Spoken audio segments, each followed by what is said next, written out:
Hi, I'm Ian. I handle the development of these calculators, and I'm going to walk you through the new Mulligan Strategy Calculator. First, let's go over what it does. This calculator is an upgrade to the previous Mulligan calculator that lets you specify when you want to draw certain cards for your early game plan, and tells you what hands to keep in order to make that happen. Let me demonstrate with an example. I have a Beast Tribal Commander deck helmed by Slinza the Spiked Stampede, a 5-mana creature. Since Slinza works best when he's cast before other beasts, I'd like to ramp into him on turn 4. Let's plug the relevant information into the calculator. To start, since this is a commander deck, I can leave the deck size and free mulligan fields as is. Let's have type A be lands and type B be ramp. I'm running 38 lands, and since I want to make my 4th land drop, I want 4 of them by turn 4.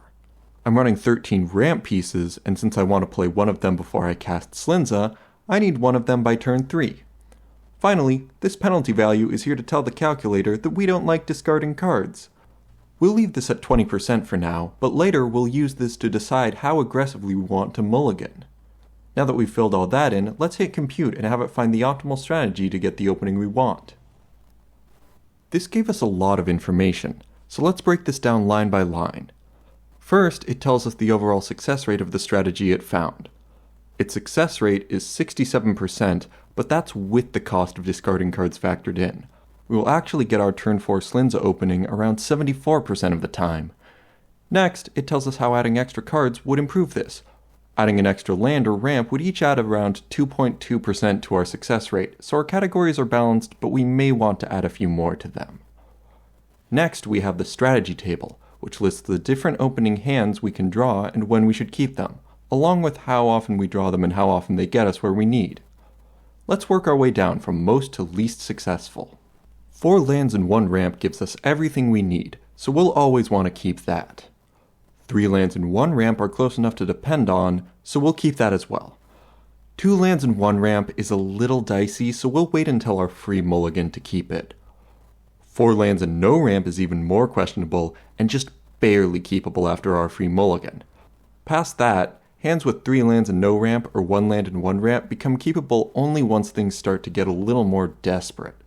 Finally, let's look at how many mulligans we'll have to use with this strategy.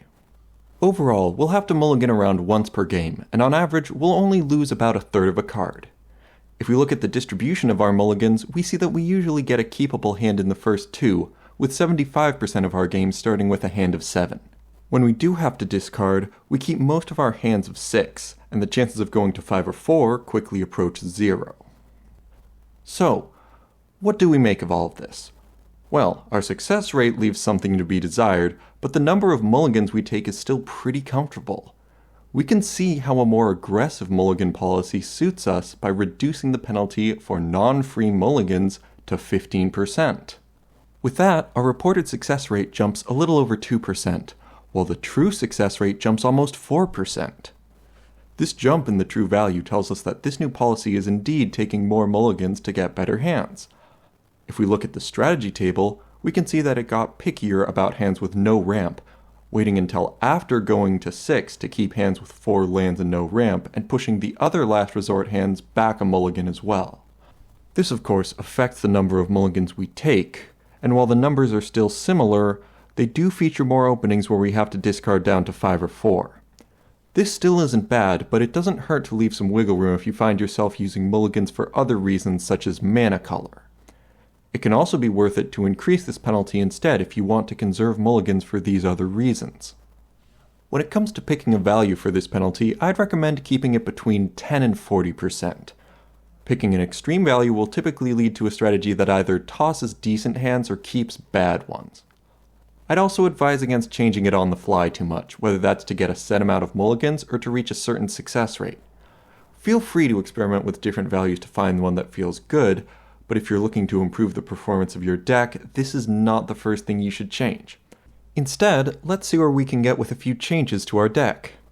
Let's set the penalty back to 20%, but with 2 more lands and 1 more ramp piece. Now, our success rate has increased by over 6%, and our true success rate has increased by over 9%.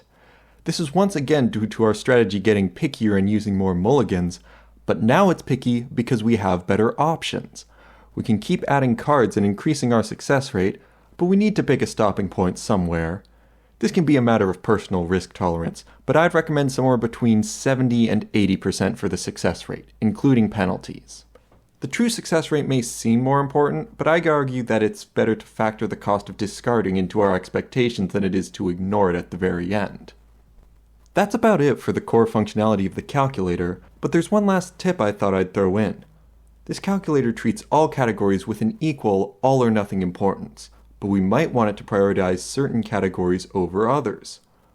While that's not a feature on this calculator, we can still approximate it by asking for our less important categories a turn or two later than when we need them. To build on the example we've been working with, if we decide that our lands are more important than our ramp, we can move our goal from drawing ramp on turn 3 to turn 4 or 5.